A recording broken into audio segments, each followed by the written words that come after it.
everybody. Appreciate everyone coming out here for I don't know if it's the first ever, but first time we've done anything like this in a while here. Just want to take the opportunity to get all the Hustle Town supporters together here for the start of the season and kind of show off the new project we've been working on here. So before we get into too much fun, I did kind of want to just start and recap here like the kind of Hustle Town platform and membership and how all that works. Just full season ahead of us. Want to make sure no one's like leaving anything on the table. So just to kind of recap, a couple of years ago when this Hustle Town project kind of all came to be, we wanted to create sort of one banner that all the supporter groups can unite under. And along with that, we created the Hustle Town platform. So, if you're not breaking down your bill super close, you may not be fully aware, but basically the way the tickets work now is we want everyone in the section to, be a legit Dynamo supporter out here chanting and sweating with you guys. So the first step to your season membership or any supporter tickets really is getting that Hustle Town membership. And that way it kind of functions like, if you're an American Outlaws member, you need to be to get American Outlaws tickets, like same way. You need to be part of the Dynamo supporter union. That's how we know, it's not folks just looking for the cheapest tickets in there, it's actual supporters. So a little bit of gatekeeping there, but with that, you get some perks of its own. So we got a member card that's still coming that everyone here will get. Most of you guys picked up your Hustle Town flag. If you've got Dynamo supporter season tickets, that membership again may not be broken out anywhere, but like you've got that. So it is its own thing. You can have that standalone or with your season membership, and you get some perks on top of that. Invites to supporter events such as this here. We'll do a couple more watch parties and whatnot throughout the season, but just wanted to again, kind of have a platform here that includes all Dynamo supporters, whether or not you're in a member of one of the groups more specifically. And then one change coming this year is that this Hustle Town membership is no longer going to be a hard requirement to purchase supporter section tickets. We have a little more ability now to kind of advertise what that experience is and make sure anyone coming in Hustle Town is on board for the supporter experience. Having said that, this Hustle Town membership will save you like $5 to $8 on single game tickets. If you have this and you're not a Dynamo full season member, you won't pay online fees, stuff like that. If you're a member of Hustle Town, we still want to give you that hookup on any tickets there. And then, so that's kind of the Hustle Town specific part. Wanted to go over to just the Dynamo 365 benefits. I know most of the people here are season ticket holders. And like I said, I want to make sure y'all are getting the most out of it. So first thing, obviously, of course, season tickets, you're going to get the best price on coming out to all the matches you can. You also get a member discount on concessions in the stadium. So again, if you weren't aware, start bringing that member credential. You can also pull that QR code up in Orange Rewards. But I think we bill it as the 11 most popular items, and that's like all your stadium favorites, nachos, hot dogs, a couple draft beers, sodas, and stuff like that. So I think most people know that, but again, just want to make sure you're aware. Membership events, like I said, this is a Hustle Town event, but meet the team, things like that. Make sure you're staying tuned to member newsletters and not missing out on some cool stuff there. Ticket exchanges. Again, I think most people are aware of this, but if you can't make it to a Dynamo game, we got a couple options for you. Without getting us involved, you can always like resell or transfer your tickets. If you got a vacation coming up, something like that, give me a call 3 days before the game you're gonna miss. We'll basically take that ticket back from you, give you an extra ticket to another match if you want to bring a friend or anything like that. I think payment plans, again, just so everyone's aware, can always break up like your membership dues. Orange Rewards, if you're not on Orange Rewards, send me an email and I can make sure you're set up there. Bunch of cool member swag. You get points for being a member and then interacting with Dynamo, checking any games, everything like that. And that's one way to get cool perks. Without Orange Rewards, just for being a member, again, you also get bonus tickets you can just claim throughout the season. So first year, you get 2 tickets. Second to fourth year, you get 4 extra tickets. 5 years and on, you get 6 extra tickets. So it's, the longer you're a member, the more perks you get. Works similarly with the team store discount. 10% in your first year goes up to 15 and 20%. So that's another thing. If you are in the team store, make sure you're letting them know you're a Dynamo member. We'll get you some Dash tickets as well when you want to make it out. And then, of course, everyone that is a full season member, as you know, your name goes up on the wall in the supporter section. So just another thing we do to recognize members there. And then too, just to kind of highlight how the renewals work, another change, I know not everyone, it seems like, was, got all the details on a couple years ago, but basically July 1st, we're gonna send you all the 2023 details. You've got that whole month of July, and then to make any changes, August 1st is when you start getting charged for 2023. So again, I don't want that to like sneak up on anybody, just wanna make sure everyone's kind of aware of how that works. If you have season tickets, we'll auto-renew your Hustle Town as part of that. Anyone here that's got a Hustle Town membership that doesn't have a season ticket, you do need to like go out of your way to renew that Hustle Town membership. Before I move on here, does anyone, member or not, does anyone have any questions about Hustle Town memberships or season tickets? I got one, Malcom. Yeah. How do you redeem the Dash tickets when you want to do that? So some of these, the extra tickets, the exchanges, we're still hammering out exactly how that's going to work. Not sure exactly what we can do with SeatGeek, how like direct we can make that process.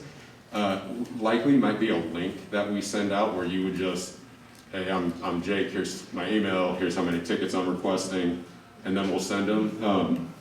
As we get the Dash schedule, as that's rolling around, if you don't catch that update in a member newsletter, reach out to me. However that's working, I'll make sure I'm letting you know. Ivan?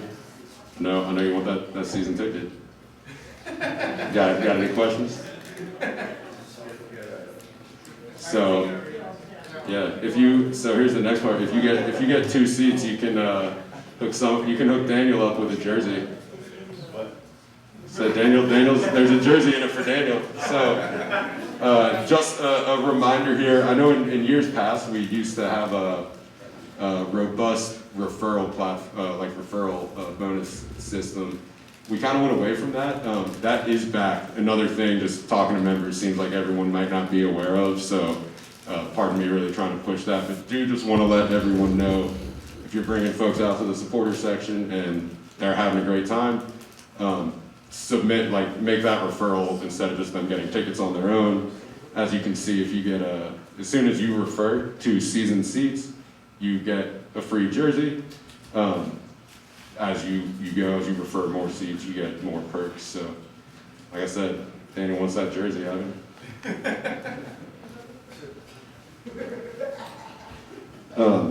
So yeah, before we bring up some of the leaders from our different supporter groups, now that we talked about the membership and everything, just again want to make sure we're all on the same page, kind of how Hustle Town came to be. So in 2019, we started a lot of leadership changes in the front office here, and we wanted to we figured the supporter section could really be greater than the sum of its parts there. We just kind of wanted to foster more collaboration. So we started meeting regularly, and we still do every month with the leaders of the 4 supporters groups that we have. So in 2019, we started working with them on coming up with a name, kind of a unifying brand that would include all Dynamo supporters, doesn't infringe the autonomy of any of the groups or anything, but want to include everyone on get everyone on the same page, and also help engage a lot of the folks who may not be a member of a group in particular. A lot of independent supporters that may not be a member of TA or El Batallon, but still are out here 17 times a year sweating for the Dynamo. So want those folks to know like they're a part of something as well. So in that process, kind of the title for it we arrived at was Hustle Town. Hustle Town includes all our supporters groups, all the individual supporters. That's the name of the section itself. It's the banner we're all united under, and it's kind of just the brand of our Dynamo supporter groups here. So from there, actually before I bring up our leadership, did want to introduce everyone that was a part of that process and works in the front office here with Hustle Town. Starting with Jacob, our VP of ticket sales. This is he's in the back here. And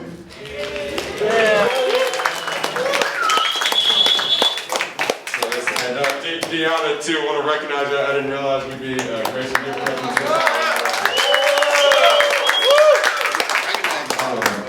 These two have really been part of driving the bus on realizing, the trying to make the asset that is the supporters section, really put that like front and center when it comes to where the Dynamo are focusing. You guys aren't like the rest of the ticket buyers in the building. What you guys contribute to the game day experience is really something we need to facilitate y'all doing what we do as much as we can. And front office leadership, starting in 2019, has really been getting behind that idea.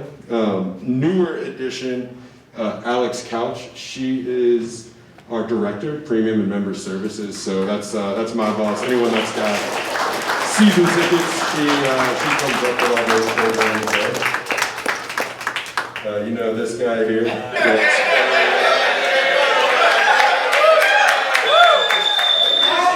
And then Rafa, raise your hand. We just brought Rafa on board. So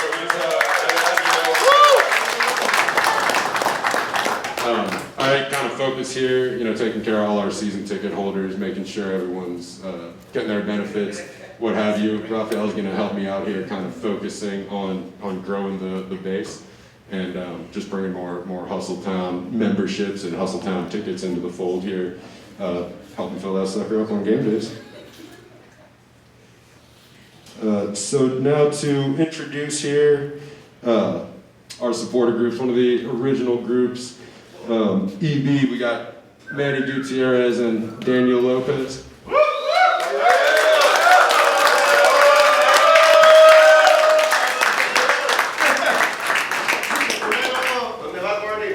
So, I'll introduce everyone here, and then we'll start talking about your groups. From TA, one of our other original groups here, we got Nick Danger.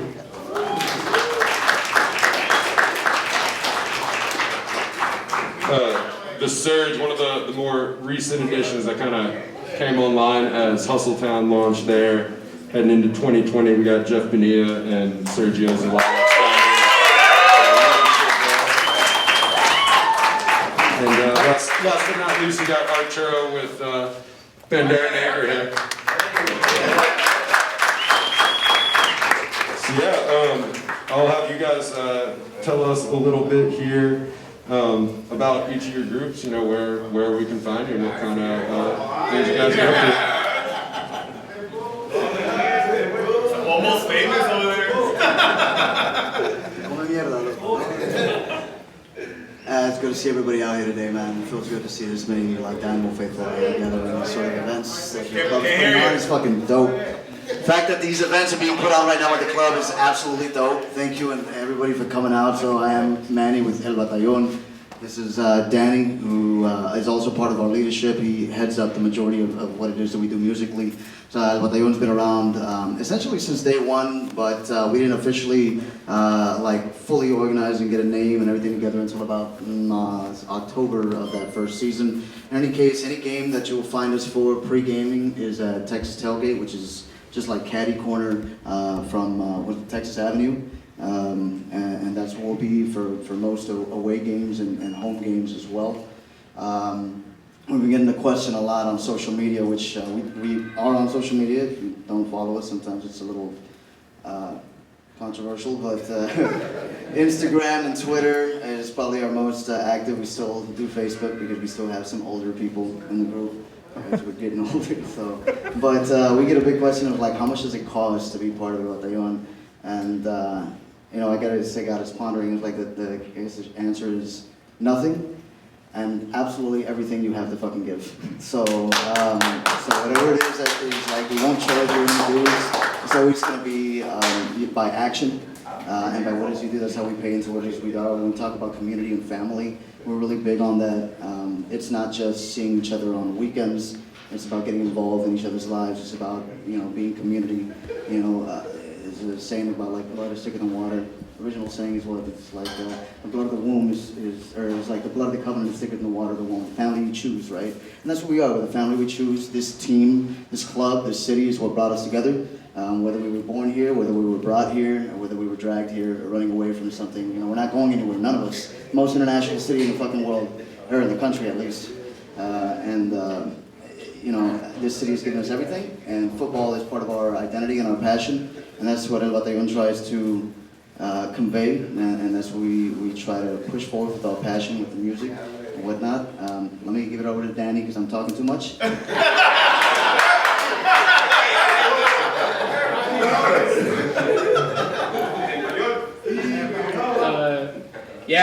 I appreciate everyone following us as far as in the musical side. The musical band's been around since 2006 as well, formally formed in the middle of 2007. Los de siempre, because no matter what, it could be 5 people, 10 people, 100,000 people in that stadium, but all the instrument players, or at least 1 or 2 or 3, whatever, is going to be there. So no matter what, behind the team, we're going to be there. Hopefully everyone can, in some form or way, be behind the team as well. Just being here, I mean, means a lot to everybody, I'm sure, in the team. As far as being part of the band with us, as long as you're willing to learn and willing to give it all for the team, it doesn't matter if you're, you know, grade A musician or you're just learning or picking up. We're all carrying each other, man. Like we teach as much as we can, and we learn as much as we teach. So well, right now Wednesdays at Eastwood Park, and right here in East End, we get together, practice. We'll be practicing later. We'll be practicing in a little bit, hopefully, if we have some time in the new section, so we can get a feel of what's coming for this season. And yeah, just follow along. A lot of our most, not really popular, but most played and most known songs are on Spotify, Apple Music, whatever. Wherever you listen to music, all of those plays goes back into helping the band out with instrument repairs, travel, and things like that. So the more you guys play it, the more you guys learn what's being played at the games, and also helping us out continue what we're doing in the long run. So I guess I'm right here with my man Nick. Appreciate it. Round of applause for these guys. EP in the house. Yeah. So I'm Nick Danger. I'm a member of the Texian Army. Texian Army's been around since day one, like these guys, since 2006. Started at Robertson Stadium and followed the team over here to this wonderful building. Me, myself, actually started as an usher, checking tickets and helping people with the seats and whatnot. At the end of the season, I quit. I said, man, I got to be a season ticket holder. So I've sat at the end, I've sat underneath the rafter. I went to the supporter section one day and I was like, man, this is awesome. The energy, the vibe, these dudes in the instruments, like, it was crazy. So I said, yeah, let me see what the supporters is about. So went online, checked out Facebook, Instagram, looked up everybody's stuff, and Texian Army, man, they're a collection of a variety of people, man. You got kids, you got middle-aged, you got some elder folks in there. Like, everybody's putting it down for Texian Army, and that's what I love. You know, I'm a father of 2, so I can bring my kids and have a great atmosphere. The tailgates is probably one of the biggest traditions that I love about Texian Army. I believe it's Lot C. Is that correct? Yeah, we're over there in Lot C, so right on the other side of the rail, right in front of the stadium. You can't miss us. Sponsored by St. Arnold. St. Arnold's been a wonderful partner of ours, giving us, you know, they're a great product for years. So definitely look us up on Facebook, look us up on IG, Texian Army. If you need more information, I got some folks in the back right there. Yeah. So definitely come see us and yeah, let's chat, let's collab. Hey Nick, if someone wants to become a Texian Army member, how would they do that? Definitely show interest on our social media pages. You can follow us, check us out, see what we're about. There's a membership that's $25 a year. What that does is it gives you a discount at tailgate, and it gives you a shirt for the entire season. And just come join us. Part of all of we have a private group. We have all of our information for the travel and things like that you get started with it. So, but just come out, have fun, come to the tailgates, join in. It's a great time. So once again, $25 is the membership fee for ours. You get a t-shirt with it. You get access to the tailgates and everything else. Again, just check out social media. That's the best place for information. But yeah, Nick Danger, you can follow me as well. I can be point of contact if you need more information on that.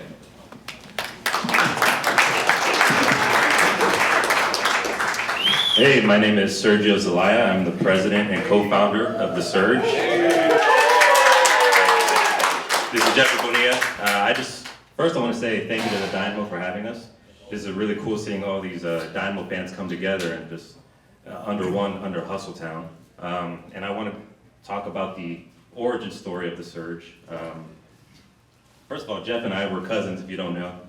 We've been Dynamo fans since the beginning. My dad took me to that opening game, that very first Dynamo match against Colorado Rapids. I went in not knowing what the Dynamo were or even what MLS was, but ever since then, Dynamo have been my life, my entire identity, really. So Jeff and I, going into the 2019 season, we wanted to be more active and join the supporters section.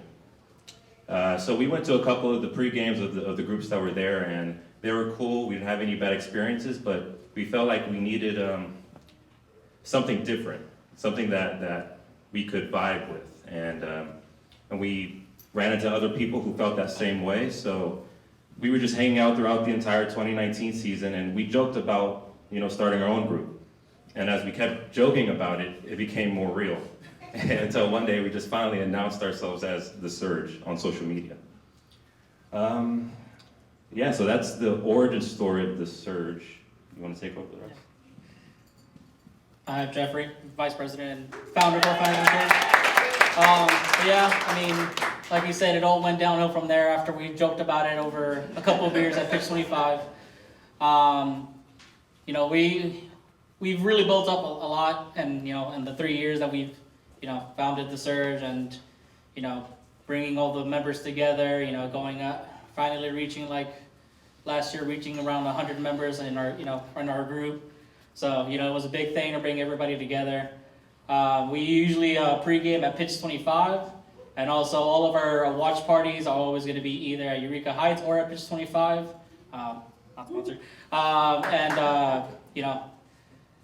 If you want a good game day experience, make sure to check us out on wearethesurge.com. That's our website where you can find all the information and where you can sign up for memberships. For memberships, it's $25 to join. You get a scarf and whatever else we have to offer. Discord. And our Discord access, where we usually have where all of our members talk, where we exchange tickets, where we talk about everything, plan trips, plan tifos, all that fun stuff. So make sure to check us out. Oh, and The Surge is G on social media. So make sure to look us up. Thank you. How you guys doing? My name's Arturo. I'm with Bandera Negra.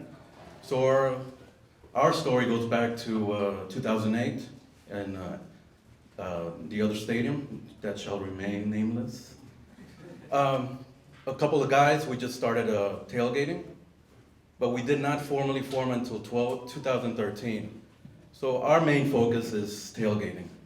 And we always tailgate in Lot C, right across the train. And basically our membership, we have no membership dues. Just come join us, where we can be found in social media under Bandera Negra HTX or Bandera Negra on Facebook. Also, like I said, no membership dues, just come join us. We're right here in Lot C. Help us float a keg and you're in. That's it. Hey. All right. Awesome. So thank you guys for telling us a little bit more about your groups here. So I planned on taking a little bit of time now just to do a Q&A if anyone out here has any questions for groups in particular about the supporter section in general. So kind of I'll start us off here. If any of you guys want to take it, I know someone had submitted ahead of time. Let me tell you a little bit about my background here. Not a soccer fan growing up. Really was not familiar with the game.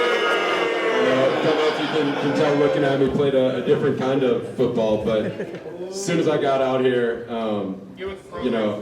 I'm still trying to figure the game out, but day one, I see the supporter section, these dudes are hanging out, having a good time, and I'm just I need to do what I can to be more involved in that. Just as a sports fan, that's an experience I want to be a part of. So, it's obviously unique from other sports, but someone asked, how is the Hustle Town supporter section at our stadium different or unique compared to other sections in the MLS? Everyone's kind of got their own flavor with their supporters, so I know you guys, I'm sure, have some thoughts on what separates our supporters from some of the other clubs in the league here, so I'll kind of throw it up if anyone's got any thoughts they want to share.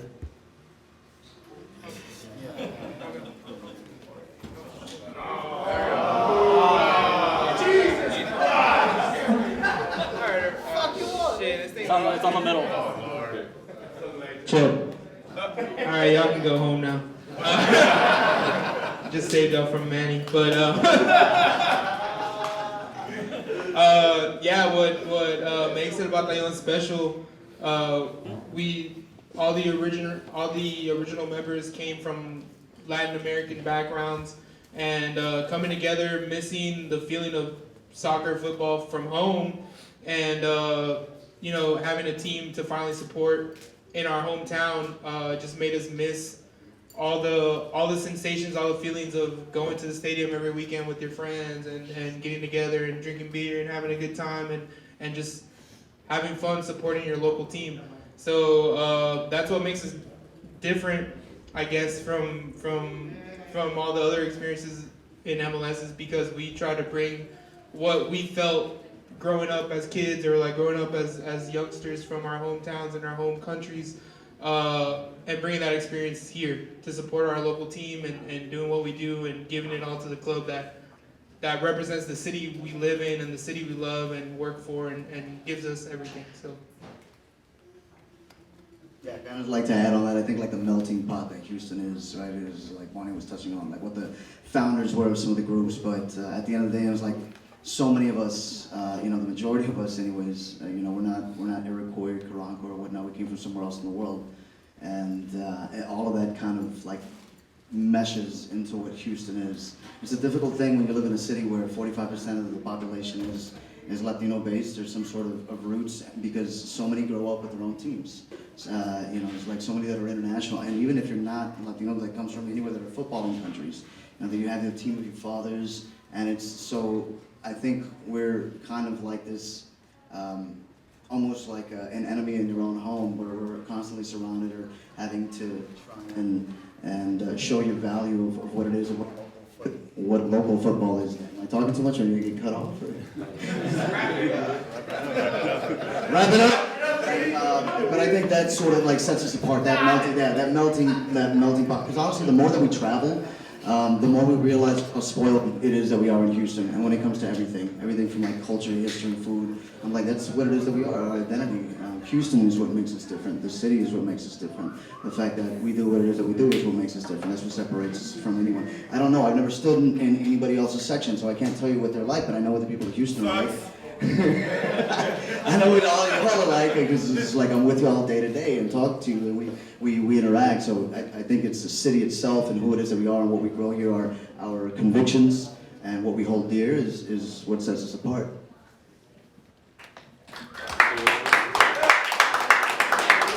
Awesome. Well, thanks there. I'll look to the crowd here. I know there were some other kind of questions about tickets and things that folks asked online, but just wanted to throw it to the crowd here, see if anyone had any Any questions for the groups here?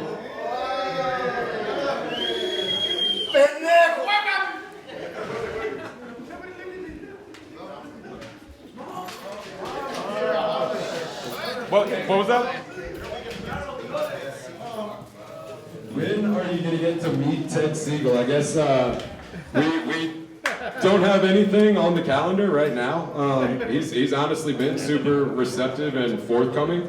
You know, I'll let my senior folks correct me on this. I don't think he's actually Houston based, so part of it's just syncing with his travel schedule. Ted is the new owner of the team. You know, if we do another event like this, totally within the realm of possibility to get Ted out here to you know, do something like this with us. Diesel. Somebody asked where Diesel was. That's a mascot. Dynamo Diesel. I'll share some detail here. I know some folks asked online, kind of getting into the minutiae here about ticketing, but I know someone did ask about kids tickets, so I figured that's something else I'll cover, just kind of at the stadium, sort of explain how that all works. 2 and under don't need a ticket. 3 and over, kids need a ticket. Reasoning behind that is, even though it's a standing section, basically we kind of figure older than 2 is when you're big enough to occupy a seat, you know? So it's about capacity. But yeah, we could, I know if folks are, you know, wanting to bring their kids to a lot of game, obviously, you know, nothing against it being a family experience too, if everyone's into it. So we can always explore doing some kind of like kids platform, but they just want to pull back the curtain on that a little bit since someone asked. I know another thing folks asked about is the Bud deck there. The Budweiser deck, or excuse me, the Michelob Ultra Pure Gold deck. Sorry, Michelob. So there is, it's super cool for supporters to have that and kind of have like an exclusive concessions area. But one of the things we've kind of wrestled with in the past is what we can do to maybe encourage a little bit less like hanging out there, just because it can kind of empty the section with folks there. So did want to let everyone know, I think this year we are going to basically have some sort of like fencing in front of that. So it'll still help kind of control the crowd, still be a good spot to get your beers, get your snacks, but try to make that maybe not such a good view to watch the game. Again, not to inconvenience anyone, but we just want to kind of drive as many people into the stands as possible. What? We will work on that. Sometimes it's kind of out of our hands. It's just staffing considerations.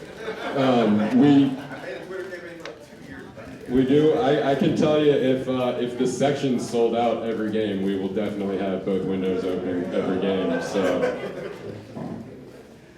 Shade, man. We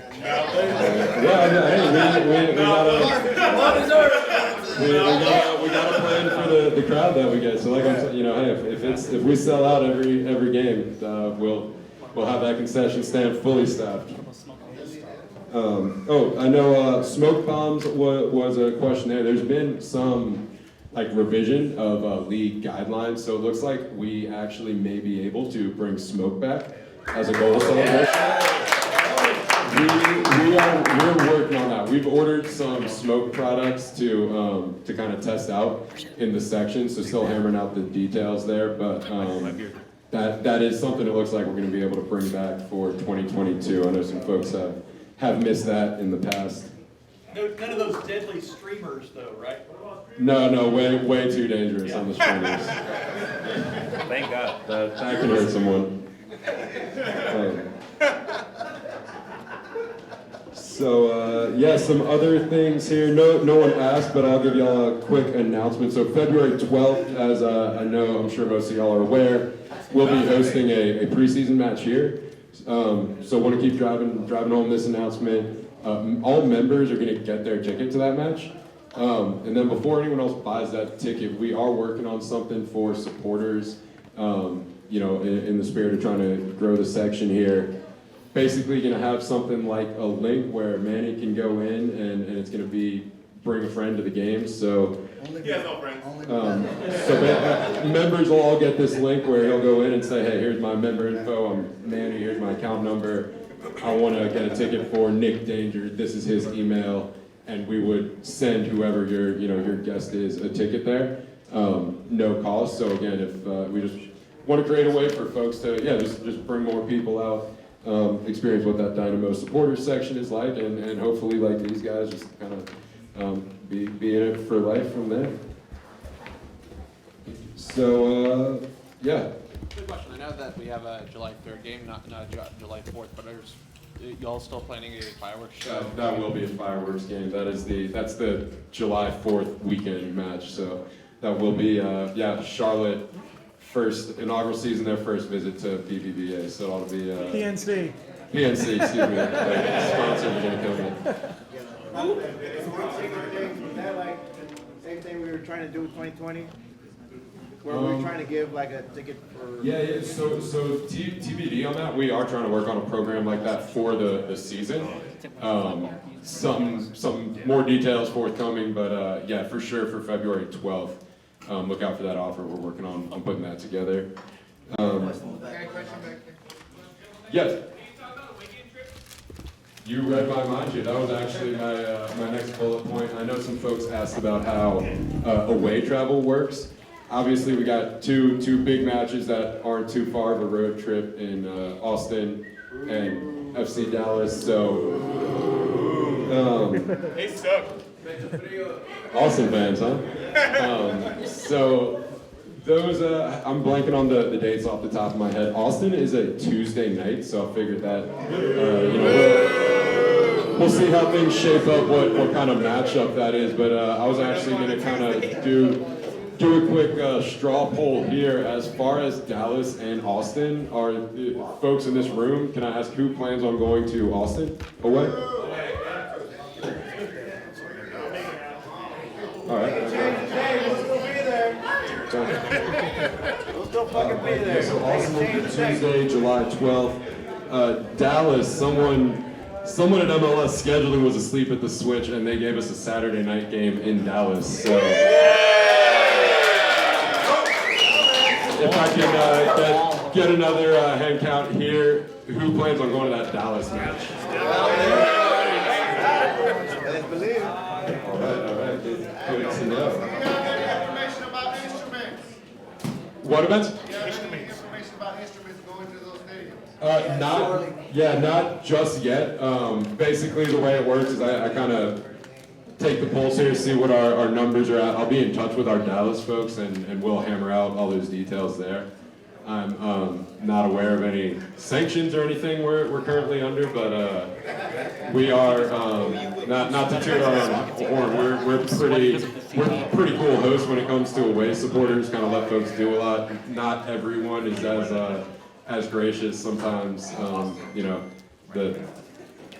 the fun takes a backseat to security concerns, and everyone kind of interprets that differently. So, I think that is about everything I had here. Do we have any more questions in the... Yeah. Austin and Dallas, any collective plans for, we've got some good times in Kansas City, Chicago, or... Manny's got some. Yeah, I'll hand the mic off here. Basically, I'll let y'all talk about y'all's group's plans for trips. I know Nashville away at the end of the year. Now that they're Western Conference this year, that's a fun one. But basically, if anyone here has a group that's talking about making an away trip, let me know. I can put you in touch with the right people. The way it kind of works is I'll get questions from folks sometimes, just a one-off, hey, we're going to the game in Chicago, how do I get away supporter tickets? There's really not an away supporters section unless there are away supporters, if that makes sense. So if you're going by yourself somewhere, I don't want to make you sit in the corner flag in the last row. Like that's where away supporters always are. I'll let you know, hey, like you're the only one I've heard from. You might as well get whatever seat you actually want. But yeah, if you got a group of people talking about going somewhere and you want the away supporter set up, get in touch with me. I can reach out to my counterpart at whatever club it is, get the tickets set up, basically put you in touch with their security. Anytime official supporters go anywhere, just again, kind of pull back the curtain on how MLS works. They'll want to set up a security call about a week before the match usually, just to know, hey, what are your plans? How are you arriving to the game? You know, but here's where our supporters are. May want to avoid these areas, that kind of stuff. Oh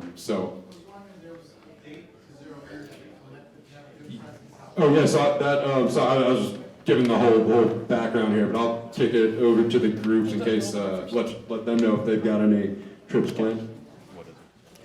Yeah, man, like for sure the last away game of the season in Nashville, I think has pretty much been decided. I think that a big part of at least EB is definitely wanting to try and go out there, or we're going to make it out there. Normally what we'll do is the easiest way to do it is we create a Facebook group and we put all the information onto that. It's the easiest way to be able to communicate and keep track of everything. Whether it's going to be Airbnbs, whether somebody's got a group deal on hotels, what flights we're taking in, what flights we're taking out, what stops are going to be. It's always communicated through there. So Nashville for sure. The other two I think that have been spoken about is Miami and Portland. So those are the other two big ones and really what it comes down to when we pull the trigger is interest. So if we get enough interest, not only from within our group, but from anybody like outside of EB or Hustle Town, that are like, hey, listen, people are really talking about, then we just start making moves to be able to find those accommodations, to find those flights, and put that information out there as we get closer. We'll be hunting for like flight prices and whatnot, pretty much the majority of the year, but getting into about 2 months normally, right before the flight on like Tuesdays is where those flights will start really like dropping. If you're really big on like luxury flying, EB might not be for you. It's like, but it's like, yeah, no, absolutely, get me on Spirit. I'm like, just get me there. Yeah, those are the three for like EB is Miami, Portland, Nashville. Right? I just want to add something. Just real, the three main basic things that we try to make sure everyone secures and everything just falls into place is getting there, a place to stay, and a ticket to the game. Everything else kind of just falls into place. So like, if you're ever like having doubts on like, I don't know if I should go, I don't know what's going on, I don't know what to do or whatever. Just as long as you have a. We don't either. Yeah, we don't either, to be honest. Like the three main things that secure any away trip is how to get there, a ticket to the game, and where to stay. And usually the Facebook groups and communication secures all that. Everything else just falls into place, and we always have a good time. Yeah, same like EB. We're kind of still in the works and talks about what games we're deciding. We've polled our members, so we're just waiting for the feedback on that. But yeah, I mean, we'll be communicating everything to Facebook as well. So member or not, if you guys want to hang out with Texas Army or EB, like definitely just show that interest. Show that interest that you want to go to an away game. Without looking at the schedule, I know Colorado's always been a big, area for visiting and whatnot. So, and then yeah, Miami down in Florida too. So I know that's been brought up in our groups, but nothing in stone yet. TBA, but yeah, I mean, if you're interested, definitely hit up one of the groups and just come along for the ride. It's gonna be fun.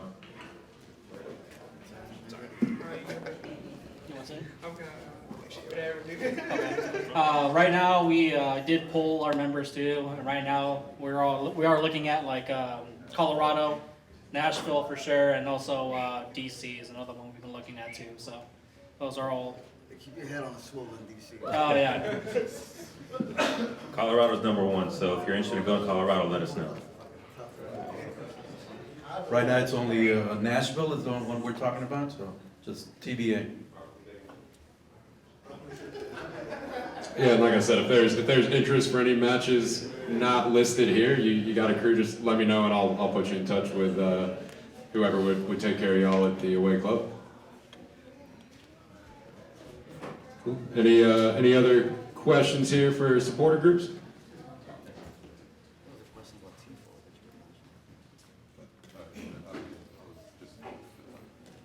All right. Well, yeah. If y'all are still with us here, we got a special guest here for another bit of Q&A, more on the club side. If if you're ready back there.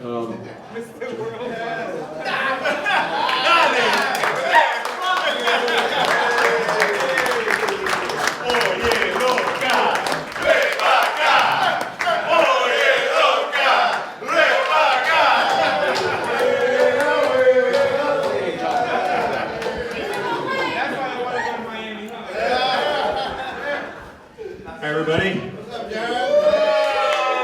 I'm sitting or standing? Okay, we can sit here. So yeah, I guess kind of the main. Danny, I love you, but. So the timing for today, you know, I haven't really addressed it. Kind of the main reason we brought everyone out here to show off our new toy in the safe standing section. So that construction is just about done.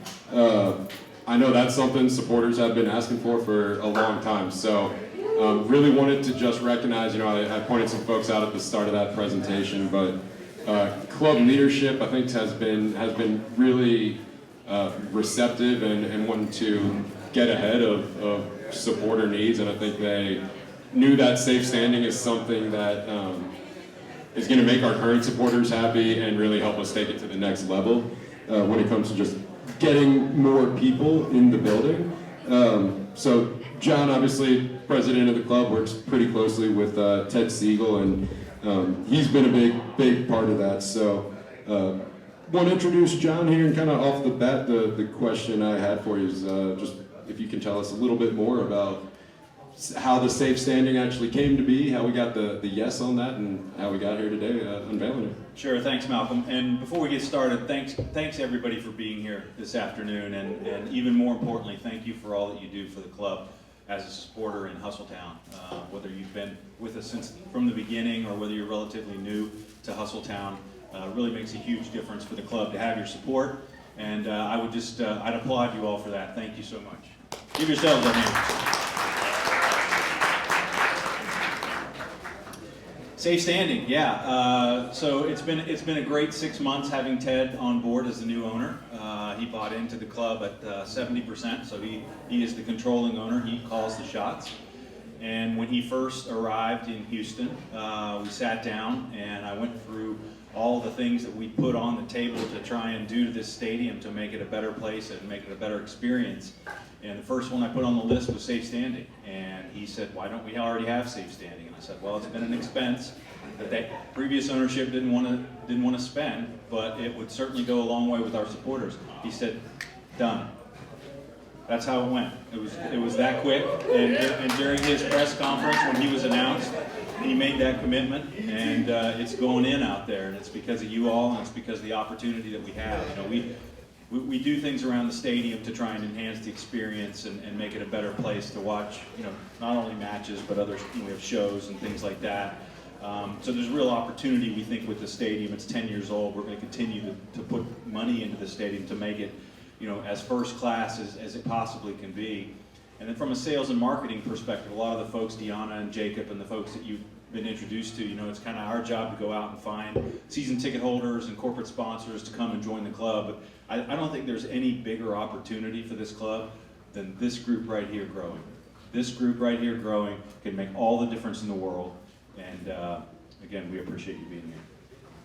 Well, thanks for the detail on that process. I kind of next here had kind of on a more personal note, safe standing, of course, not something that got brought up a lot, I'd imagine, in the NBA.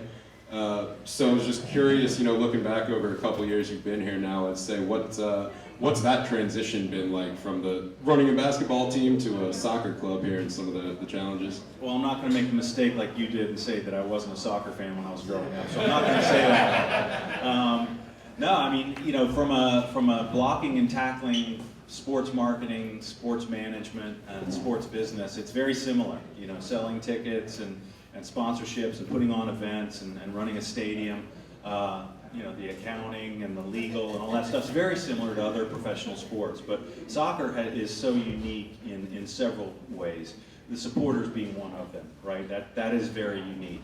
I think the international play, the different competitions that go on throughout a year, You just don't really have that in the NBA, right? It's the NBA, and that's the league, and that's where you play. You don't really play, folks from other parts of the country unless it's an Olympic year. So that's one. And then I think the whole player movement thing with transfers and loans and things like that is also very unique and makes it really exciting, I think, because we're at a point right now, as you know, where this is a transfer window and there's a lot of movement going on. We brought in, Sebastian Ferreira just 10 days or so ago, and that's a huge get for the club. Yeah, definitely a lot of excitement there. Did have questions about that, but first, that kind of leads us into, I know we had a question submitted here from one of the supporters that asked, along the lines of the sports ecosystem here.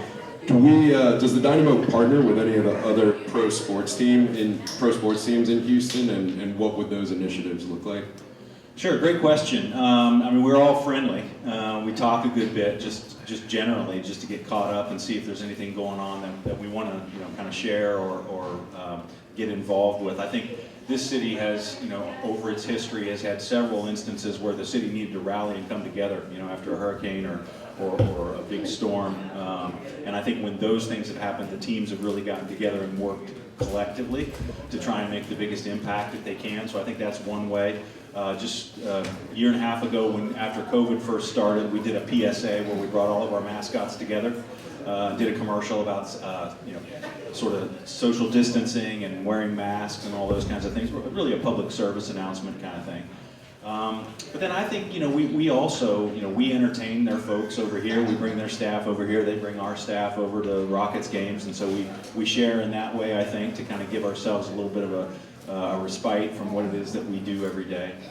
But there's a good camaraderie there. And I think, we're all pulling for each other. Yeah, I think definitely a collaborative atmosphere here in town. To focus back on the Dynamo in particular, I know Sebastian Ferreira signing, obviously exciting news, but also wanted to ask, I think one of the things that really got the fan base jazzed is bringing Pat Onstead back into the fold as GM here. Obviously, he's a club legend. Everyone's thrilled with that homecoming of sorts. Can you tell us a little bit more about just how that came to be and how we brought him back? Well, he also has a very big head. He's very full of himself, so that's one of them. I say that in jest. He's a very, very nice man, and he's been a joy to work with. The process for identifying a GM started shortly after, I guess it was Labor Day, right around Labor Day in September. We had a dozen or so candidates that we talked with in an initial stage and narrowed it down to 3 or 4 that we had in-person visits with. Pat came to New York, met with Ted, Lyle, and myself. We spent a good couple hours. I'll tell you, just a little secret, typically when you're interviewing for a job like that to be a GM of a professional sports team, you bring a presentation. And it could be, 10, 20, 30 slides about your philosophy, sort of your impressions of the team, the current roster, what you would do to change it.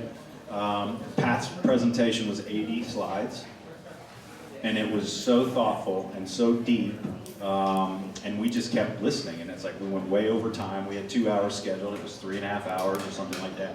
And he was just super impressive with his knowledge of the game, with his the research he'd done on our club and our roster. And it was fascinating, really. He's really a student of the game, and he's just a nice guy. He's a really good guy to deal with. He cares about people, and he's been a breath of fresh air. Awesome. I know everyone's thrilled to have him as our GM. Got a kind of particular question submitted. Don't know if you'll be able to answer this, but someone did ask if we have any plans for any kind of Pat Onstead throwback giveaway, whether that's a jersey or something like that. Should be a bobblehead, I think, right? I think so. We'll find something that we can honor him at the appropriate time. Let's have him win a game or two first. Sounds good. That's a good one. I know we touched on it a little bit earlier, but just was wondering if you can give us kind of a little more color commentary on the process of signing Sebastian Ferreira, how we found him, and obviously club record signing. Everyone's thrilled to have that. Some more attacking oomph, hopefully some finishing ability that we were lacking last year. So can you tell us how we landed Sebastian? Sure, and it actually, it's a nice segue from Pat's presentation when he was interviewing. And he had some stats on sort of a heat map on where we'd scored goals, where our attacking players, where they'd spend a majority of their time, and we weren't getting into the box at all last year, and it showed in our ability to score. And so he picked up on that. He'd been, obviously in his role in Columbus, he'd been scouting, you know, numerous folks in Central and South America, and he brought a list to Ted shortly after he started, and he said, because we're not getting into the box, because we're not scoring goals, here's 5 guys, here's how much they cost, and this can make a real impact on our ability to win games. And they were various price points, you know, up to 8 or 9 million, down to 1 or 2 million, and Sebastian fell right in the middle, I think. And it wasn't that Ted was scared off from the higher number, which is good news, because he may do that at some point. It was, you know, Pat, tell us what you think. And he circled Sebastian, and Ted said, go do it. And, you know, they flew down there, Asher and Pat flew down to South America and met with him, met with his agent, and he's here, like that. I mean, it's like no messing around at this point. We're going to go. Can't wait to see him out here in Orange. So with obviously big signing, don't want to look a gift horse in the mouth, but are there any other targets? Do you think we'll have any other big signings before we roll the ball out here at the end of February? Yeah, we have a call with Ted every week where Pat sort of reviews what's going on the technical side, and there are other targets for this window. I think this window actually goes into April, so whether or not we're able to pull in a player or two before February 27th is still TBD. I would imagine maybe one before February 27th, and then maybe one after. But I would just encourage you all that, you know, this is sort of new territory for our club to be bringing in top ranked talent. And although there's a commitment to do it, and you've already seen it, it's going to be a process. So we're not going to bring in 6 new DP level guys in the first 6 weeks. We brought one in. We're going to bring another one in this summer. We can look to bring in another one, and we're going to build it in a very thoughtful way. To try and build some sustainable success. But so far, Ted's definitely put his money where his mouth is. And I think that gives us a lot of insight into the process there. But did have one question in particular. Do we have eyes on anyone from Liga MX? Chance of bringing a Mexican player to the Dynamo? There have been several that have been on some of the lists that we've seen. Some of them are much more exciting, I think, and would be more exciting for this group than some of the others. But it's, you know, although somebody from Liga MX would make a ton of sense in this market, and we've looked at other players, and we still might bring a player from Liga MX. For Pat and Asher and Paolo, our new coach, it's about bringing the right guys no matter where they're from. So, you know, although some of those Liga MX players float to the top, that's not what's going to be the final, you know, straw in making that decision. It's whether or not they can help us win matches. Sounds good. Of course, we want the right pieces here, which kind of was my next question. You mentioned Paulo, obviously another big signing. I think everyone's excited, especially, you know, his track record of development. I think maybe kind of an unknown quantity at the top level, but can you tell us a little bit, again, just about how that came to be and what it's been like working with Paulo since he's come on board? Yeah, he's been great. He's an intense guy. As you could see from his interview, he cares very much about the players, you know, being a player himself and having the career that he had. He understands what it's like to be between the lines and some of those pressures that the players have. So he's a great mentor, I think, in addition to being a coach.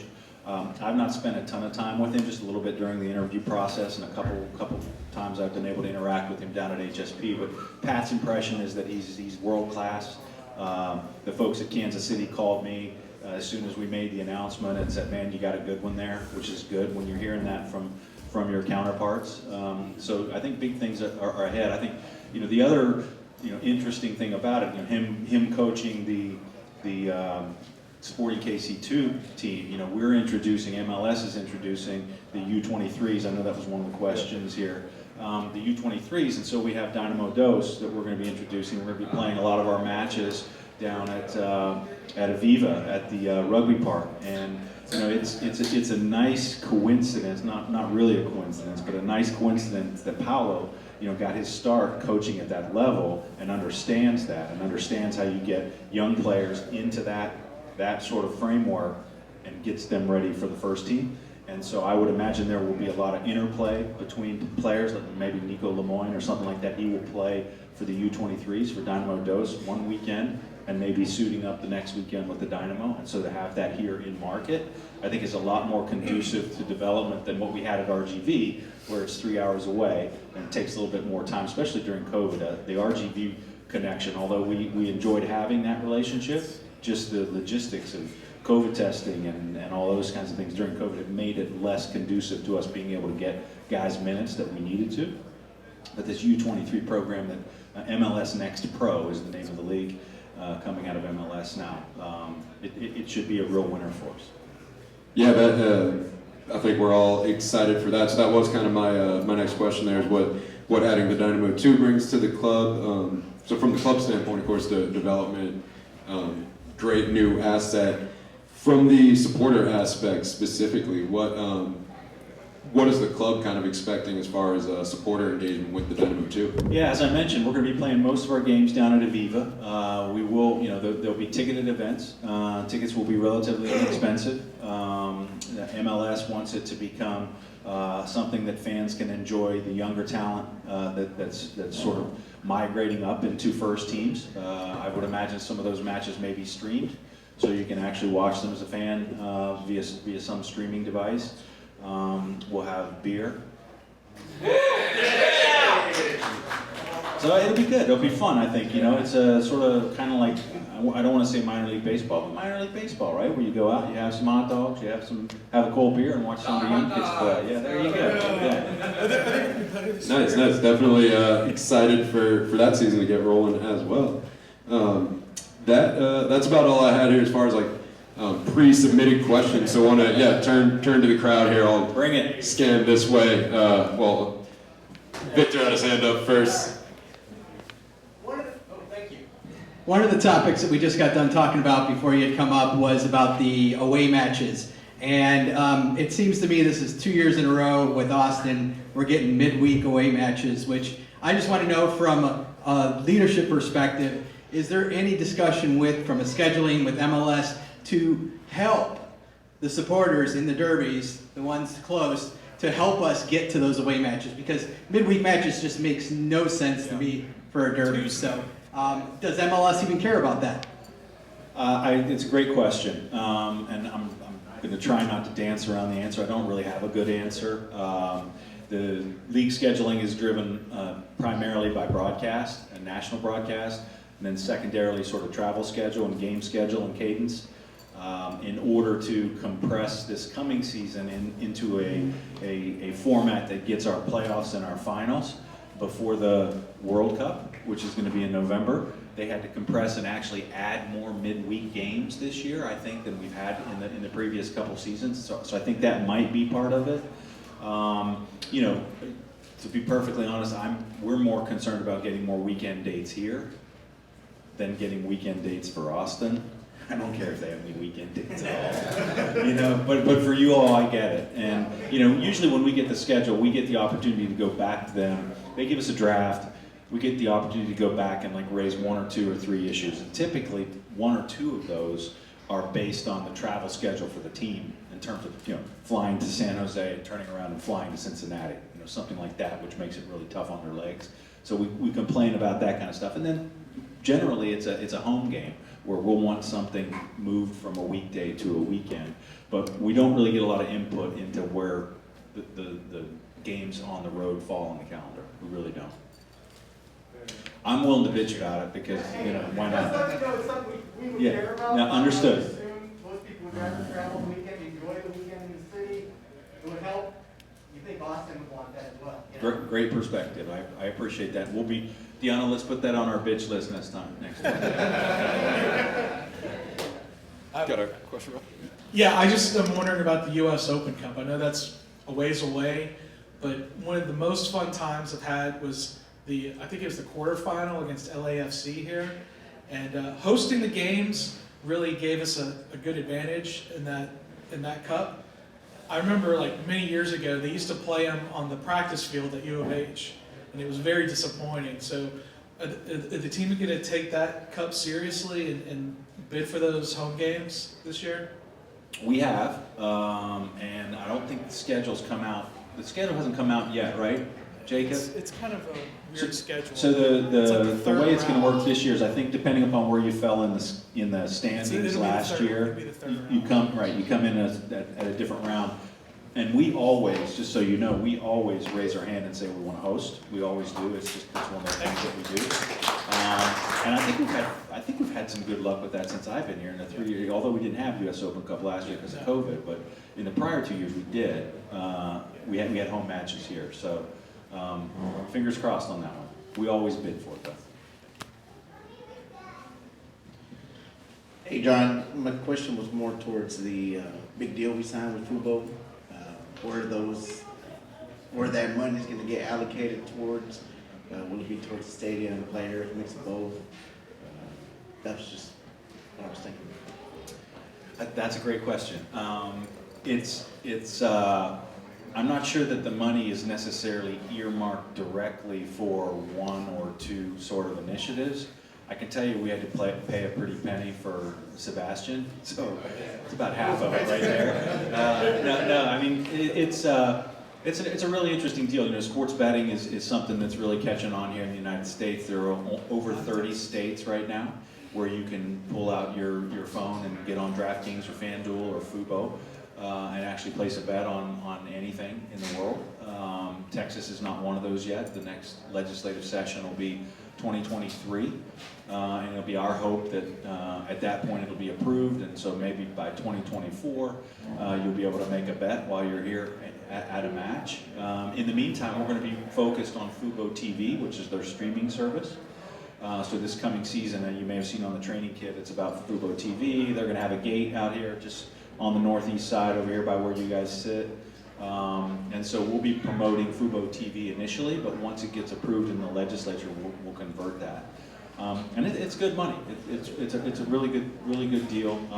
Just, you know, for the room here, most of the money comes after the sports betting starts and becomes legal. So that's why we're going to be lobbying heavy for that, because that's where they start to make their money, and then they can pay us more money. Hi, John. Thank you for taking our questions. Well, I was wondering, how soon is there going to be an announcement for like the local TV deal this year? I know it's kind of an interesting situation with MLS next year having all the rights bundled, but I was wondering if you could provide any information about TV and/or streaming for this current season. Thank you so much. Yeah, I'd love to tell you, but I know you all tweet. So what I would say is it'll be very soon. The deal has already been struck. It's in contract. It's being redlined by lawyers, so lawyers can feed their kids and send their kids to college. But it'll be very soon, maybe even this week. Thank you. All right, my random question is, with Pat coming back, have there been a thought of having throwback jerseys this year, or a replica of throwback jerseys in commemoration of bringing the team back and restarting over or something like that? You know, that's a great thought, and we've done a couple things. We've reached out to the alumni. Actually, the alumni have been reaching out to us, and you may have seen a picture of Brian. He was at training the other day. We're going to be doing more with our alumni this year. It's a natural fit with Pat being here. I think, you know, previous regime, you know, Matt, Wilmer, Tab, they didn't necessarily have the connection to the alums, and so it wasn't really a rub. It just wasn't a natural fit to bring them together. And Pat's like, yeah, come on, guys, you know. And so he wants them on here. So that's awesome. So you'll see more visibility of the alums. As it relates to the kids, believe it or not, with Adidas and the way it works, we're working right now on the kit for 2024. This year's kit already was done 2 years ago. It's going to be released here in another 2 months. Next year's kit's already done. And so for us to introduce a throwback or something like that, we'd have to be working on for 2024. Adidas doesn't turn like that, like on a dime. Doesn't mean we can't do something in the shop though, so that's a good idea, really good idea. So, and that basically kind of covered up. What I was just about to ask is what was the plan to go and involve previous generations? Because I think, so I guess now this is just a comment. One of the things that we've always said is that obviously we remember the glory days back at Robertson Stadium. We remember Stuart Holden, D-Row, whatever, and then we always ask, where are these guys now? And I feel like the club really hasn't leveraged that enough as they could have. And so I would say going forward, I'm happy to hear this, but please do follow through with that. Let's go and see some of these former legends at the stadium, because that's a way of tying us back to those days. That's a great point, and it's in the works, so thanks for sharing. Will there be a charity game this year? Good question. We have had some conversations with a couple of clubs, have identified a couple of windows where we could potentially bring somebody in. Nothing final yet that I could share, but it's something we're contemplating. That was just so you know, that was a contractual element as part of our BBVA naming rights deal.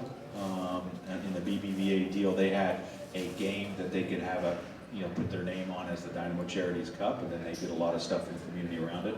PNC has acquired BBVA, so that's why we changed the name on the building.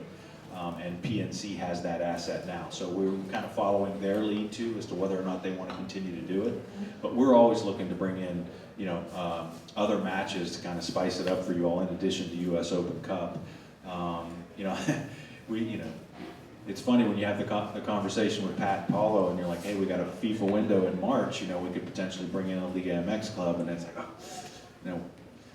might be a little soon, right, for them just from a competitive standpoint. I'm like, no, let's bring them in, let's play like that. And what if we lose 5-0? I'm like, what if you win 5-0, So we had that question. But to answer your question specifically, we've been working on a couple things. Hopefully in the next couple of weeks we'll be able to make an announcement there. Any other questions here before we wrap up?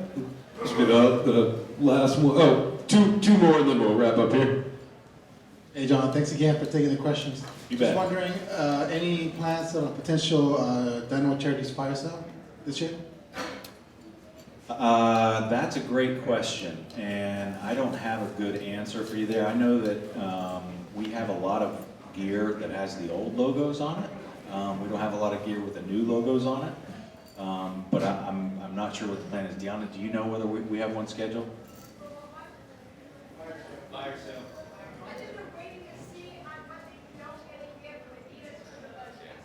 Yeah. So it's a good point. So from a supply, you guys have heard about the supply chain issues. It's probably affecting all your businesses.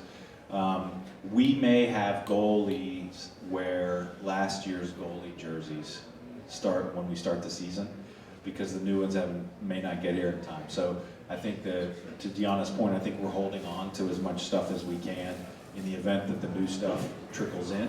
But when the new stuff gets here, I think there'll be time to move some of the older stuff. Yes, sir. Yeah, so I just want to ask about what does the roadmap look like for enhancing the in-game experience? I know like last season we had a lot of the light flickers whenever goals were scored like that. Maybe halftime shows with local Houston artists and things of that sort. Just like what are your thoughts on that? What's being implemented? What is new for this season? And I think somebody talked about a Pat Onston bobblehead. Like I know bobbleheads are really big collector's items, especially around here. Can you share some info on that? Sure. Well, the smoke bombs would be one of them, right? And we may need to do that in a really controlled way up at the top of your section to be able to meet MLS guidelines. But I think that could be something that you could look forward to. The lights we put in before last year, we're kind of tweaking those throughout the season, so we'll do more of that. I think we're going to bring in halftime acts for 5 or 6 matches that we can focus on just the act, and spend a little money to bring in some folks that are good quality. And then, moving forward, like not this season, but next season, we're looking at some stuff over here on the north end behind your section where we could maybe create some more space, an interactive space for you all, where maybe we could have bands out there and things like that. We did some band out there this past year with a stand out there, but there could be several different interactive spaces that would really create a nice supporter zone out there ahead of the 2024 season. Thank you. Awesome. Well, I think that was the last question we had here. I don't know if you've got any other thoughts you want to share with the supporters while we're here. No, again, I just really appreciate you all being here and asking the questions. We should do this more often. The club really appreciates your support. And if there are things that we can do to help grow Hustle Town, please don't hesitate asking, because we know how important that is to the success of this club moving forward, is to have that whole north end full. And yelling and screaming and having fun. So appreciate you all. Thank you. Thanks, John. Thanks for spending some time with us here and answering folks' questions. So that's about it for this presentation part. So we'll grab your beer here, but do want to get to pitch for the U.S. game. But if everyone wants to head with me over to the section, we'll actually let you all check that out firsthand here, the new construction we've got going.